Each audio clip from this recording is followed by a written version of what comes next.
Oh, hi, I didn't see you there. I was just sitting here listening to Broken Things and reading Psalm 37, and I got caught up on the line, He delights in every detail of their lives. And I started to wonder that if God cares about the details of our lives, then maybe we should take a closer look at them. Genesis talks about the creation of the world and Adam and Eve, but a lot more than is described there went into making life as it is today in 2017. I mean, despite the thousands upon thousands of years depicted in the Bible, and the formation of the church, the birth and death of Jesus, the book of Psalms, there's the politics of man, the creation of art, the discoveries and inventions in the name of science. And the remarkable thing is that God not only planned for all of this, but knew it would happen from the beginning. But it doesn't end there. Sometimes details give us a better glimpse of the big picture. For NASA, the little details got them to the moon in 1969, which seemed pretty big picture considering how the first flight by the Wright brothers was in 1903. Only 66 years later, and they were already shooting for the heavens, so to speak, which is nothing when you take a look at the Milky Way galaxy, which is comprised of somewhere between 100 and 400 billion stars. We haven't, and maybe never will, be able to explore these far reaches of the galaxy, but we can trust God that they were made for His glory and to suit His plan. Every detail, handcrafted and purposefully created to have each one of us alive today and now. As if the details God created for our world couldn't be more astonishing. There's a whole galaxy of cells and microorganisms living inside each and every one of us that is held to the same laws of science that govern celestial bodies. The physics is all the same and equally important for the approximately 37.2 trillion cells inside the human body, each piece and part playing together in a specific way. So if God meticulously made all of this detail to simply have life, why wouldn't He delight in His work? But Adam, the devil's in the details, right? Well, I think washing hands is the perfect metaphor to use here. What's normally a simple and quick task is quite the chore for surgeons who spend anywhere between 3 and 5 minutes per scrub. They may argue we should stick to the original. God is in the details.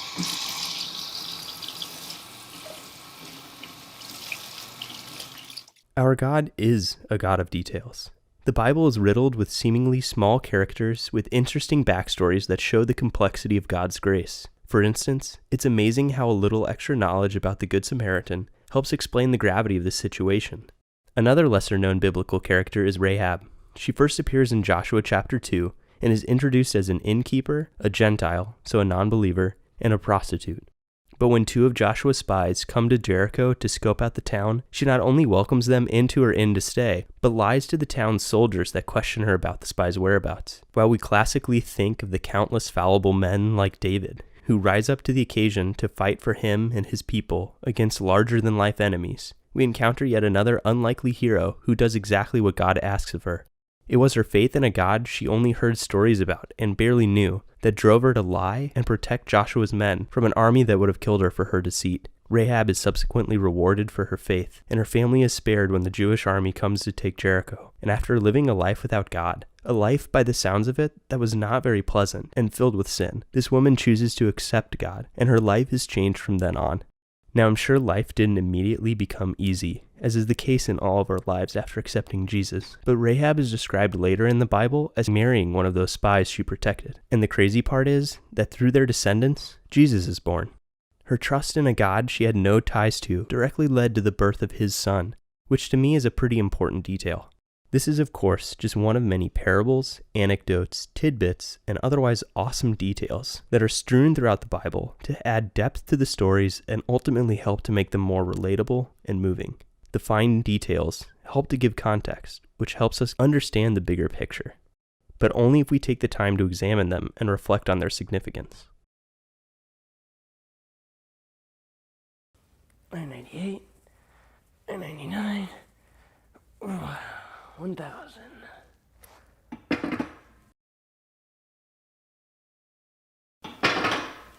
Looks can be deceiving.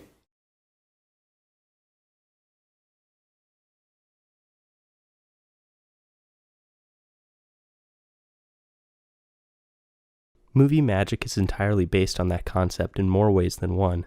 The interesting thing is that some of the biggest deceptions come from just looking in the mirror. I'm not good enough. I'm not pretty enough. I'm not skinny enough. I'm not worthy. The ones that seem to hit the hardest are that God doesn't care about me. God doesn't listen to my prayers. But as soon as we start to doubt that God doesn't care about the details, then we actually start to doubt Him. And like Rahab, the best thing to do is to trust Him with the details of our lives. To know that He cares about the circumstances we are in because it was all part of His plan to get us there. Whatever you're dealing with, whatever fear, whatever pain, whatever joy, God wove you into existence with a plan for how you fit into this world. The problem is that people often associate the details about our own lives as being too small for Him to notice, which is interesting because it's almost like we think God did a bad job making us. But God sees the details of our lives as the details He created for us to make us special, to make us who we are, to make two brothers look similar, but also different. To God, all the details of your life are known, and to Him they are all equally important. Then, those same details you dislike about yourself or consider flaws are as crucial to you as the reasons why you are passionate about the things you love. Take a look at the Mona Lisa, a masterpiece of art that I would venture to say is pretty well known. Is every brushstroke perfect? No. Is every color selected the optimal choice? Probably not. Is the horizon in the background the same on both sides? Wait a minute. No, it's not. Doesn't that seem bizarre to you? Could this be a flaw in the painting? Or just the doing of a master artist, creating a work of art that demands that you pay attention to it, that you question it, that you look at its smile and its features and wonder more about it and the reason behind its specific creation? Was Da Vinci a god? Of course not. He was just a man created by the same God who created each one of us. But the point is that we are all His works of art. He made us and formed us, and He delights in our lives, and He loves every single detail of us because He handcrafted each one. And those details tell a story. They tell our story. And the best part is, we all have a specific role to play in a greater story. His story. And I, for one, trust God to have made me the character He wanted me to be. He's way better at the details anyway.